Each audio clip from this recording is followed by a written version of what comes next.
For more analysis on the Republican National Convention, I want to bring in now attorney and CBS News campaign reporter Katrina Kaufman. You can see her there in Milwaukee with the Wisconsin GOP chair, Brian Schimming. Good afternoon. Thank you so much for joining us. And we're here where you are hosting the Republican National Convention. Wisconsin is, of course, one of the key battleground states in this election. The last two presidential elections were determined by less than a percentage point. So leading into this next one, what do you think has changed to enhance Republican prospects, both for the presidential election and the down ballot state elections? Well, without a doubt, Wisconsin's a purple state. You know, we're kind of one of the big seven. We've actually had 12 races in 24 years here in Wisconsin that have been decided by less than 30,000 votes statewide. We're about 6 million people. 12 races in 24 years. So we have a history of being a purple state here, and my job is to turn it red this year. What's interesting about Wisconsin is some things we're doing differently is we're encouraging people to vote early. I was the first state in the country to start a early vote campaign for Republicans because I kept saying because of those margins, those close margins, we can't keep going into Election Day 100,000 votes down and make it up in 13 hours. The arithmetic does not work. So I've encouraged Republicans in my state and Republicans across the country to be assertive about early vote. So that's important.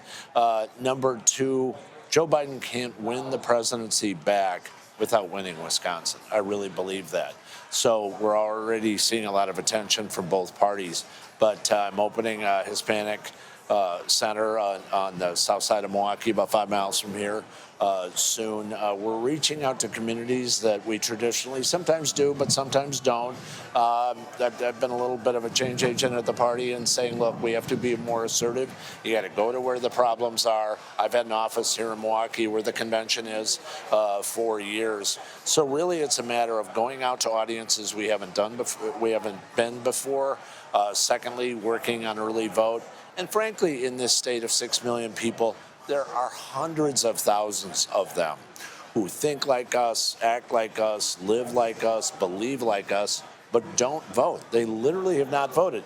Now, that might seem, everybody votes. No, they don't. And so there are hundreds of thousands of them out here in Wisconsin, and I'm going after them. And Wisconsin Senator Tammy Baldwin is viewed as one of the most vulnerable Democratic incumbents, but she is currently ahead of the Republican candidate for the Senate, even though Trump is leading Biden in the state. Why do you think Wisconsin voters seem to be splitting the ballot right now? Yeah, she has been 3-4 points ahead. We show it a little bit closer in our polling. Look, I couldn't sell people on this race a couple of months ago. Everyone I was talking to was like, oh, Tammy Baldwin's been in the Senate for 12 years. There's no way she can lose.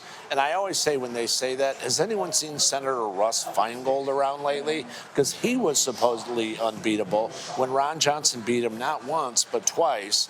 And so when people tell me that a candidate or an incumbent is unbeatable, especially in this environment, because it's a pretty dynamic environment in this state, for Eric Hovde, her Republican challenger, to be within 5 points back in July. I mean, this isn't October where you're moving in on Election Day. This is way back in July.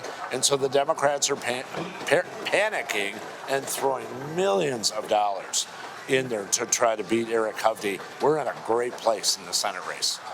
Now, this is a very forward-looking convention at the next election, but a number of the delegates, including ones from Wisconsin, were implicated in the alternate elector scheme back in 2020. Do you think that that shows a tacit acceptance of how that election was handled?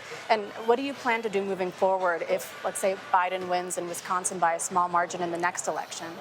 Yeah, I would say this. Folks who were had been electors, a slate of Republican electors that year, didn't have any thought that they were doing anything wrong. They're good people as they were in other states. So I don't look at that issue as much at all. But I will tell you, we could, have a close election because of our history here. And I just say to folks, look, it's important for folks to realize how this election will decide America's future. I really, really believe that. That's why our base has firmed up over 95% for Donald Trump. That's why Joe Biden, let's think about this.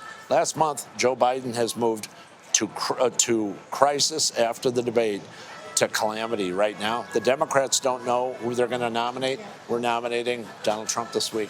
Thank you so much for your time. Hey, thanks for having me. All right, Katrina Kaufman, Brian Schimming, thank you both. And as a reminder, we have complete coverage of the Republican National Convention all week long. Special coverage begins on America Decides tonight at 5 p.m. Eastern.